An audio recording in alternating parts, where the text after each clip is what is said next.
In the shadow of the Umayyad mosque, where the scent of jasmine mingled with the smoke of charcoal, lived Zahir ibn-Layth. He was, indisputably, the greatest swordsmith Damascus had ever known. His fame was built not just on the strength of his layered steel, but on the soul he poured into the work, a soul that eventually demanded a pact. Zahir was not content with perfection. He sought eternity. He wanted a blade that would defy the elements, scorn the whetstone, and never know the humiliation of a dull edge. This obsession became his curse. As his skill peaked, a whisper found its way into the roar of his forge, a low, sibilant voice that promised the secret of Al-Qatil the Slayer, a blade of immortal sharpness. The price, the voice which Zahir convinced himself was a benevolent Djinn stated, was a continuous tide, not of cold, but of the wielder's own vitality. On the night he completed the first such weapon, a scimitar of impossible, liquid black sheen, Zahir pressed his own thumb to the edge.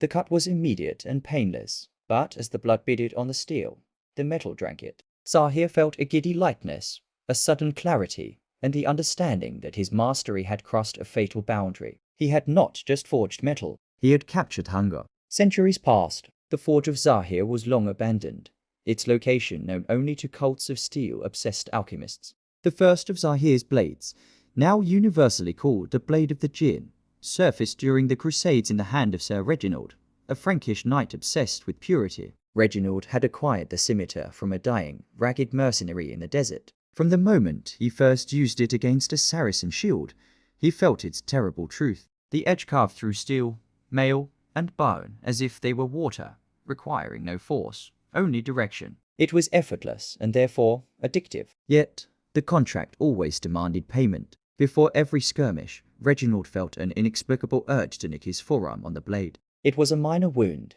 easily dismissed as a ritual, but with every sip of his blood, the blade grew quieter, sharper, and his own conscience grew duller. He stopped caring for his men, his faith, or the purpose of his quest. The only absolute remaining in his life was the blade of the Djinn and the madness it instilled, the urge to constantly justify its existence through violence. Reginald, once a pious knight, died a feral beast in a small skirmish he had picked solely to hear the sing of the blade as it took lives. He did not fall honorably. He simply succumbed to a profound exhaustion, his eyes wide and vacant, his soul already consumed by the steel he gripped. His legacy was not one of conquest, but of corrosive obsession. In the 19th century, in the bustling markets of Ottoman-controlled Aleppo, a young man named Elias, a dealer in rare relics and stolen artifacts, finally tracked down the blade of the Djinn. He was not a warrior, nor a crusader, but a historian of forgotten steel, determined to possess the ultimate artifact of Damascus's legendary metallurgy.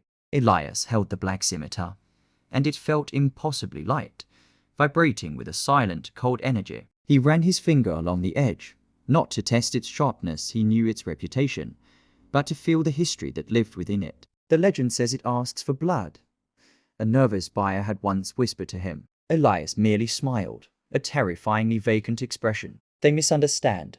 It doesn't ask for blood. It asks for everything. He knew the blade wouldn't make him a master warrior, but it made him a master collector, a master historian, and a master thief. His obsession had warped his understanding of the world. History, wealth, and human relationships meant nothing compared to the perfect, unblemished existence of the steel he held.